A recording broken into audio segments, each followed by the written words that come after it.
The Carbon Footprint Energy Interactive Calculator solves emissions calculations for various energy sources and helps engineers plan reduction strategies. Let's walk through the inputs.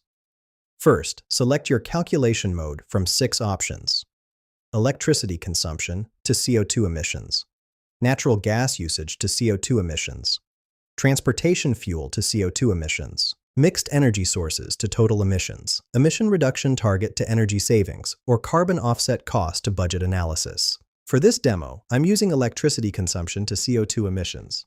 Enter your electricity consumption in kilowatt hours and the grid emission factor in kilograms CO₂ per kilowatt hour, which defaults to 0.475. Now for our example, I'll input 10 kilowatt hours for electricity consumption and keep the grid emission factor at 0.475. After clicking Calculate Carbon Footprint, here are the results. Total CO₂ emissions equals 4.75 kilograms CO₂. The annual equivalent shows 57.0 kilograms CO₂ per year.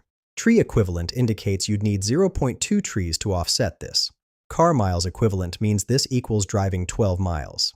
The energy input confirms 10 kilowatt hours at 0.475 kilograms CO₂ per kilowatt hour. This tool streamlines carbon accounting for engineering projects. Find the link in the description below.